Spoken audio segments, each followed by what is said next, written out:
Russian President Vladimir Putin said Friday that the Russian military is currently moving to extend a buffer zone in Ukraine's Sumy region following a Ukrainian incursion into Russia's neighboring Kursk region. According to Associated Press during the plenary session at St. Petersburg Economic Forum, Putin said that Ukraine lost 76,000 men in the Kursk region. That's a disaster for them, you understand? In the end, as we said, we drove them out of there. But they posed a threat to us and began to create a threat along the entire state border with Ukraine. He added. And now we have to create a security zone along the border, Putin said, adding that the Russian troops have forged about 10 kilometers deep into the Sumy region and are approaching the city of Sumy. On this relation, how do we maintain our relations? Российская армия наступает по всем направлениям, на все линии боевого соприкосновения каждый день. Вот смотрите, что они сделали. Взяли, забрались к нам в Курскую область. Так, значит, во-первых, потеряли там 76 тысяч человек. Ну, это катастрофа для них, понимаете? 76 тысяч. Да? В конечном итоге, как мы и говорили, мы их оттуда выбили. Но они создали угрозу нам, начали создавать по всей линии государственной границы с Украиной.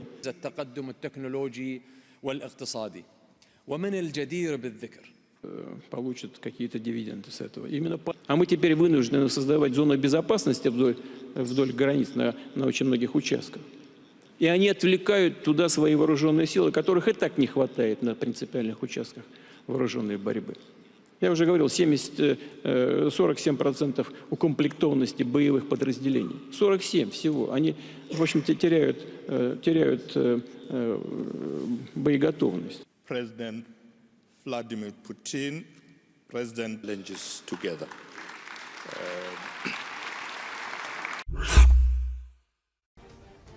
One of the leaders of the Donetsk separatists, Pavl Gubarev, long considered loyal to the Kremlin, unexpectedly came out with sharp criticism of Putin. He publicly called the Russian president a hired offshore manager and an actor working on orders from Western elites.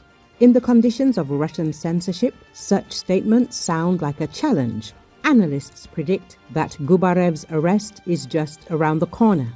For the first time, Gubarev attacked Putin himself so harshly and directly.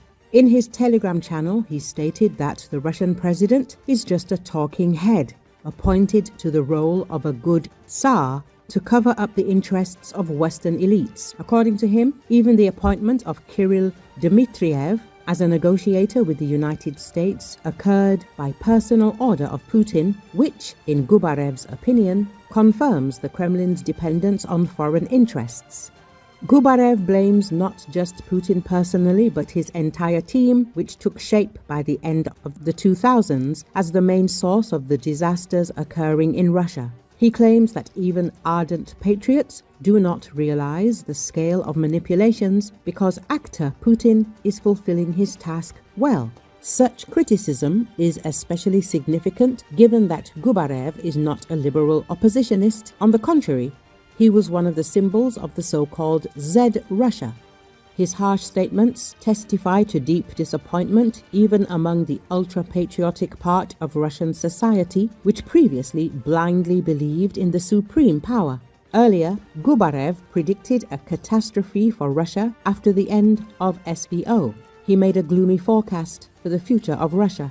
A possible freezing of the conflict while maintaining the current system of power in the Russian Federation is fraught with catastrophic consequences, including military defeat and the collapse of the country.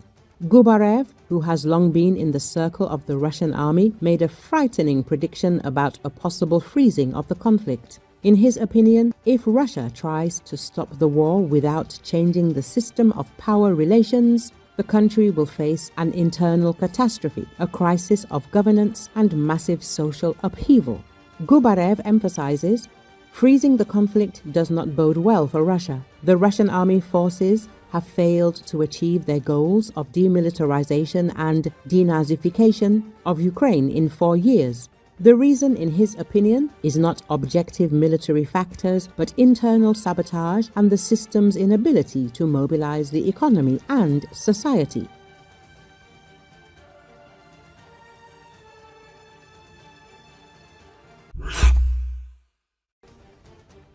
The Russian economy appears to be on the verge of a transition to recession.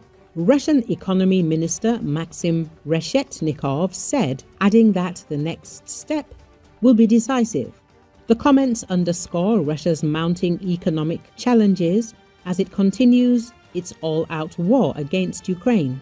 According to the figures, we have a cooling stage in the economy, but all of our numbers are like a rear-view mirror, Rashetnikov said at the St. Petersburg International Economic Forum when asked about Russia's economic situation. According to current business perceptions, we are already, it seems, on the verge of a transition to a recession, the minister added. Rashetnikov clarified that recession is not inevitable and that everything depends on our decisions. Russia has faced soaring inflation during its invasion of Ukraine, driven by record wartime spending. This forced the central bank to set one of the highest key interest rates in decades, hurting private investments in non-defense related sectors. Facing government pressure, the central bank slashed the interest rate from 21 to 20% earlier this month.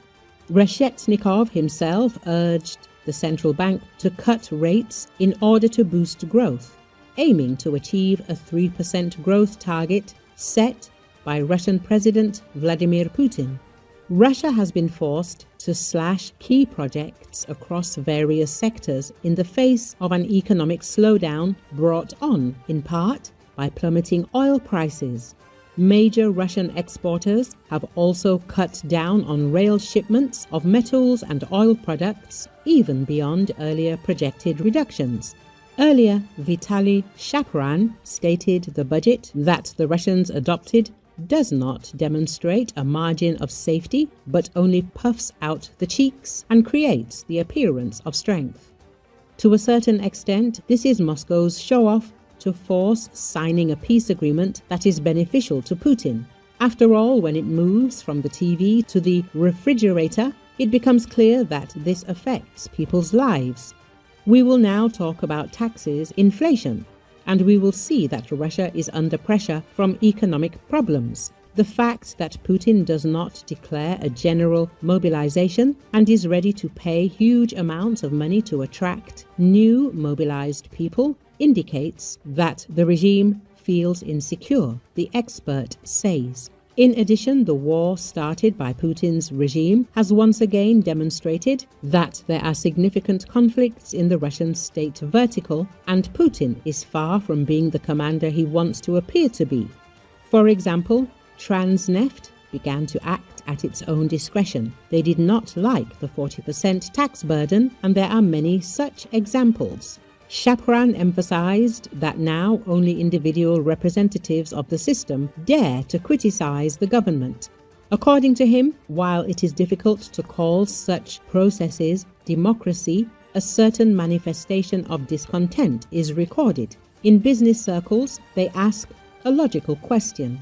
Why was this war necessary, and could Russia do without Crimea, Donbass and part of the Luhansk region? The government is trying to maintain control, but discontent in the country is growing. Putin is afraid to declare mobilization, fearing an internal rebellion, not only among the population, but also among the oligarchs who once earned big money, but have now become isolated and persecuted by the financial intelligence of the US, Israel, and the EU, the experts say.